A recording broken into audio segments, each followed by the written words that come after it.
Welcome to this week's Torah lesson. This week's Torah portion is Parsha B'Shalach. The question of the week is, why is patience a virtue? So in this week's Torah portion, we learn about the Jewish people finally leaving the land of Egypt. And the Torah says, Hashem decided He's not going to let us go through the route of the Plishtim, but He's going to take us through the desert. So the Medrash says, the route of the Plishtim was how long? 11 days.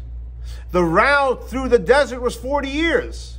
So the Rebbe asks a question. Hashem wants to take us on a detour, an extra few days, weeks, months, a year, 40 years. How do you go from 11 days to 40 years? That's a pretty long detour. And the Rebbe explains, because the truth is that 11 days represents a very high level in Kabbalah. Because we know the Spheros, which represents nature, is 10. What's 11? So the Zohar says, Antu chad v'loy b'chushban. Number 11 is one above nature. It's out of nature. Hashem wanted to give Bnei Yisrael the 11, the above nature. But He wanted us to connect to it, appreciate it, enjoy it, internalize it. And in order to enjoy and to experience an experience which is above nature, you have to go through the process of 40 years. That's why, even though it could have taken only 11 days, but Hashem made it so it should go through 40 years, so we should internalize and appreciate something which is above nature. And the Rebbe said the same thing applies. We see when Moshe Rabbeinu went up to heaven.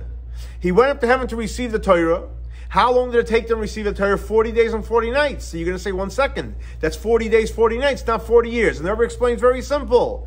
Because in heaven, every day is like a year. So if Moshe Rabbeinu received the Torah down here, maybe 40 years. But since he went up to heaven, time goes a little quicker. So the 40-year process was accomplished in 40 days. And the Rebbe says we find the same connection at the end of this week's Torah portion. When it speaks about eradicating the name of Amalek, so the Torah says, Ki macha yemcha, Hashem is going to eradicate the name of Amalek, and Timcha, Hashem commands us we should also eradicate the name of Amalek. So there's the avodah, the gift from Hashem, where Hashem eradicates. That's not enough. Timcha, we have to do our part. When we do our part, and Hashem does our part, that's a true eradication. And as you see clearly, Machai Emcha, which is Hashem doing it, and Timcha, when we do it, the first letter of each one of the three terms of the eradication spells emes, truth.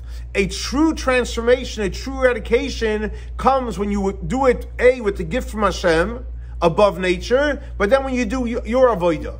And the Rebbe says it's interesting is because it says that the war with Amalek wasn't the Yud-Kei of Hashem, but Hashem wanted us to give us the full not only Yud-Kei but even Vav-Kei.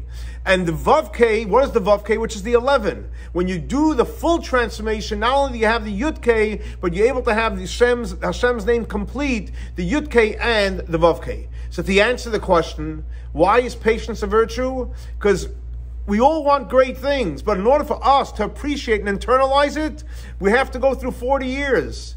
And if we don't have patience, we're not going to be able to accomplish our mission. But with patience as a virtue, we'll merit to have the greatest revelations that we can appreciate, connect, and enjoy, and be connected to Hashem in the most beautiful and meaningful ways.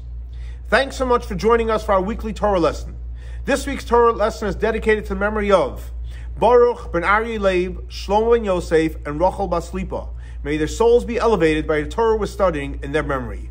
Thanks again for joining us for our weekly Torah lesson. For more information, please see our website, Chabad, swf.org. Have a great and blessed week.